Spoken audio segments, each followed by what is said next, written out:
File 6. My first interview with the manager was curious.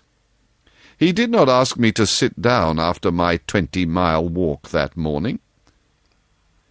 He was commonplace in complexion, in feature, in manners, and in voice. He was of middle size and of ordinary build. His eyes, of the usual blue, were perhaps remarkably cold, and he certainly could make his glance fall on one as trenchant and heavy as an axe. But even at these times the rest of his person seemed to disclaim the intention. Otherwise there was only an indefinable, faint expression of his lips, something stealthy. A smile. No, not a smile. I remember it, but I can't explain. It was unconscious, this smile was, though just after he had said something, it got intensified for an instant. It came at the end of his speeches like a seal applied on the words to make the meaning of the commonest phrase appear absolutely inscrutable. He was a common trader, from his youth up employed in these parts, nothing more. He was obeyed, yet he inspired neither love nor fear, nor even respect. He inspired uneasiness. That was it. Uneasiness. Not a definite mistrust, just uneasiness. Nothing more. You have no idea how effective such a faculty can be. He had no genius for organizing, for initiative, or for order even. That was evident in such things as the deplorable state of the station. He had no learning and no intelligence. His position had come to him. Why? Perhaps because he was never ill. He had served 3 terms of 3 years out there. Because triumphant health in the general rout of constitutions is a kind of power in itself. When he went home on leave, he rioted on a large scale, pompously. Jack ashore, with a difference, in externals only. This one could gather from his casual talk. He originated nothing. He could keep the routine going, that's all. But he was great. He was great by this little thing that it was impossible to tell what could control such a man. He never gave that secret away. Perhaps there was nothing within him. Such a suspicion made one pause, for out there were no external checks. Once, when various tropical diseases had laid low almost every agent in the station, he was heard to say, "Men who come out here should have no entrails." He sealed the utterance with that smile of his, as though it had been a door opening into a darkness he had in his keeping. You fancied you had seen things, but the seal was on. When annoyed at meal-times by the constant quarrels of the white men about precedence, he ordered an immense round table to be made, for which a special house had to be built. This was the station's mess-room. Where he sat was the first place, the rest were nowhere.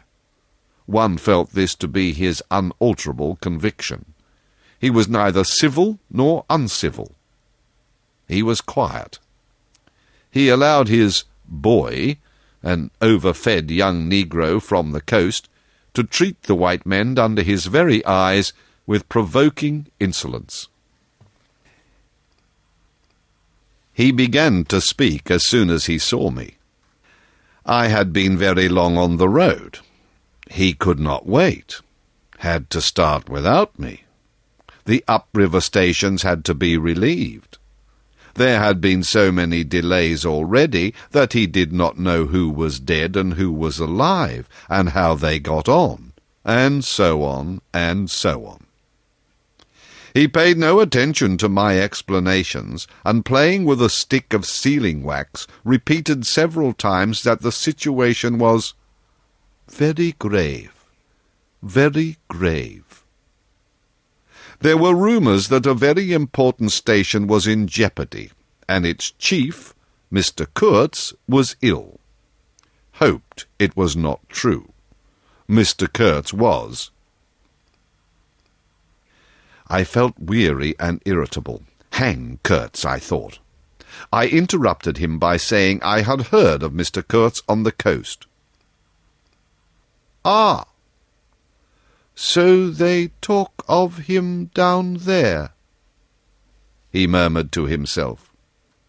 Then he began again, assuring me Mr. Kurtz was the best agent he had, an exceptional man of the greatest importance to the company. Therefore I could understand his anxiety. He was, he said, very, very uneasy. Certainly he fidgeted on his chair a good deal. Exclaimed, "Ah, Mr. Kurtz!" Broke the stick of sealing wax, and seemed dumbfounded by the accident. Next thing he wanted to know how long it would take to... I interrupted him again. Being hungry, you know, and kept on my feet too, I was getting savage. "How could I tell?" I said. "I hadn't even seen the wreck yet. Some months, no doubt." All this talk seemed to me so futile. "Some months," he said. "Well, let us say 3 months before we can make a start. Yes, that ought to do the affair." I flung out of his hut. He lived all alone in a clay hut with a sort of veranda, muttering to myself my opinion of him. He was a chattering idiot. Afterwards I took it back when it was borne in upon me startlingly with what extreme nicety he had estimated the time requisite for the affair.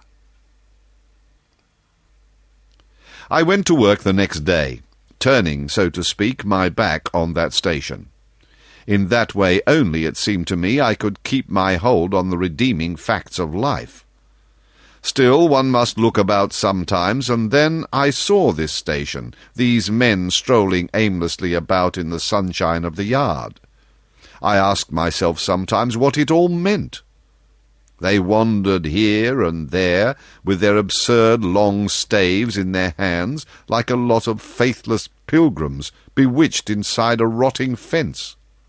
The word ivory rang in the air, was whispered, was sighed. You would think they were praying to it. A taint of imbecile rapacity blew through it all, like a whiff from some corpse. By Jove, I've never seen anything so unreal in my life. And outside, the silent wilderness surrounding this cleared speck on the earth struck me as something great and invincible, like evil or truth, waiting patiently for the passing away of this fantastic invasion. Oh, these months! Well, never mind. Various things happened.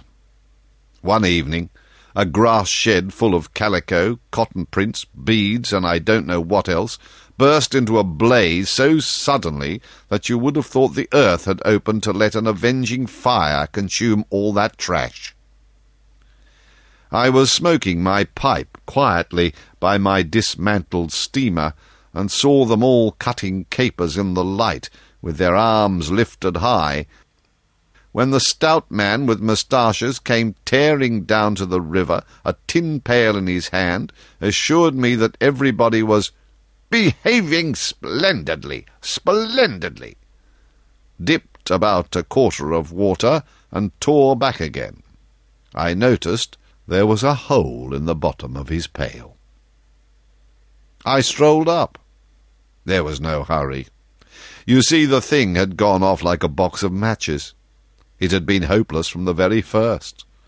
The flame had leapt high, driven everybody back, lighted up everything, and collapsed. The shed was already a heap of embers glowing fiercely. A nigger was being beaten nearby. They said he had caused the fire in some way. Be that as it may, he was screeching most horribly. I saw him later, for several days, sitting in a bit of shade, looking very sick and trying to recover himself. Afterwards he arose and went out, and the wilderness, without a sound, took him into its bosom again.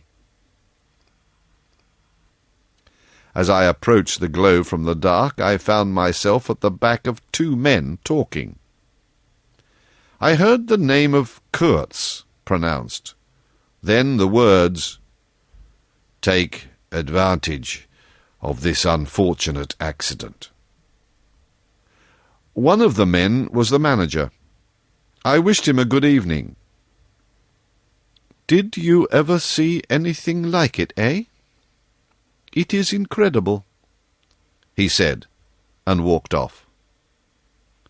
The other man remained. He was a first-class agent, young, gentlemanly, a bit reserved, with a forked little beard and a hooked nose. He was stand-offish with the other agents, and they, on their side, said he was the manager's spy upon them. As to me, I had hardly ever spoken to him before. We got into talk, and by we strolled away from the hissing ruins.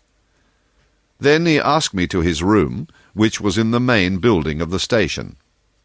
He struck a match, and I perceived that this young aristocrat had not only a silver-mounted dressing-case, but also a whole candle all to himself. Just at that time the manager was the only man supposed to have any right to candles. Native mats covered the clay walls. A collection of spears, assegais, shields, knives were hung up in trophies.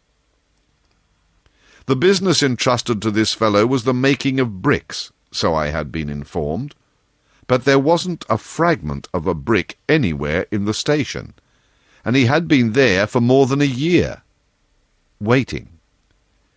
It seems he could not make bricks without something, I don't know what, straw maybe. Anyways, it could not be found there, and as it was not likely to be sent from Europe, it did not appear clear to me what he was waiting for. An act of special creation, perhaps. However, they were all waiting, all the 16 or 20 pilgrims of them, for something, and upon my word it did not seem an uncongenial occupation from the way they took it, though the only thing that ever came to them was disease as far as I could see. They beguiled the time by backbiting and intriguing against each other in a foolish kind of way. There was an air of plotting about that station, but nothing came of it, of course. It was as unreal as everything else, as the philanthropic pretence of the whole concern, as their talk, as their government, as their show of work. The only real feeling was a desire to get appointed to a trading post where ivory was to be had, so that they could earn percentages. They intrigued and slandered and hated each other on that account, but as to effectually lifting a little finger, oh no. By heavens, there is something after all in the world allowing one man to steal a horse while another must not look at a halter. Steal a horse straight out. Very well, he has done it. Perhaps he can ride. But there is a way of looking at a halter that would provoke the most charitable of saints into a kick.